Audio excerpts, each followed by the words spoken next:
Kahit ganito ang ulam ko sa loob ng isang buwan, hindi ako magrereklamo. Napakasarap naman talaga.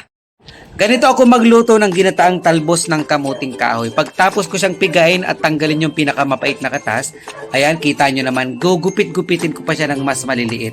Pwede naman siyang hindi na gupit-gupitin guys. Ayan, mas gusto ko lang kasi yung medyo maliliit. Ayan, sibuyas, bawang lang, paminta, meron na rin tayong gata.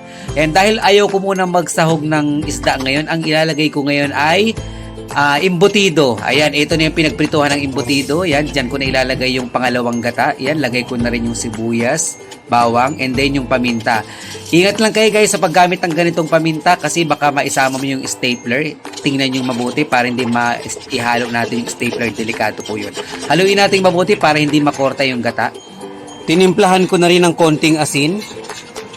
Ayan, kapag kumukulo na yan guys, ayan, lagay na natin yung ating talbos ng kamuting kahoy. Ayan, o, kita nyo naman. Napakabilis lang nitong lutuin guys. Halo-haloin lang natin para hindi magbuo-buo yung gata. Takpan natin siya. Ayan, may luya pa nga pala ako sa rep. Pwede natin yung lagyan ng luya, pwede rin namang hindi. Hindi na ako maglalagay dito ng sili guys. Pero depende pa rin sa inyo yan guys. Kasi pwede namang may sili, pwedeng wala. Sa ngayon kasi ayaw ko muna ng may sili. Kasi ilang araw ako magkakasunod laging may sili yung kinakain ko. Ayan, kapag medyo natuyo na, nilagay ko na yung ating unang gata, yung kakang gata, and then sinabay ko na yung embutido. Hindi ko isinabay yung embutido sa pagsalang ng sibuyas bawang kasi madudurog siya.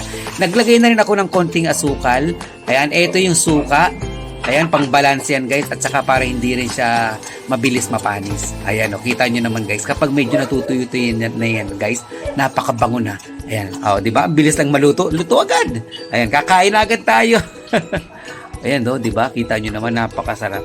Dahil nga gusto kong magkamay ngayon, ayan. Mas masarap kasi, mas feel ko magkamay kapag ganito yung ulam. Ayan guys, oh. Napakabango, ang lambot na nung dahon. Napakalinamnam na. Sarap oh, ayan, nakita nyo naman, sunod-sunod na yung subo ko. Grabe, saktong-sakto yung lasa nung alat, nung asukal, yung suka. Pero hindi siya maalat guys, hindi siya maalat. Ayoko kasi bawal sa akin ng maalat. Ayan guys, so hinawakan ko na talaga yung plato kasi hindi ko na matiis yung gusto ko, sunod-sunod yung subo. Pero syempre ginunguya ko naman yan.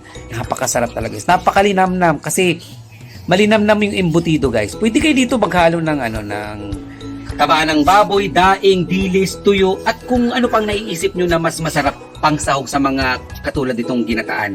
Ayan, napakasarap talaga na ito guys. Napakaganda pang fiber sa ating katawan. Alam nyo ba guys, kahit isang buwan nyo ako paulamin ng ganitong ulam, hindi talaga ako magrereklamo. Talagang napakasarap, napakatipid, at talaga namang sulit na sulit. Ayan guys, kaya itry nyo na rin to guys ha.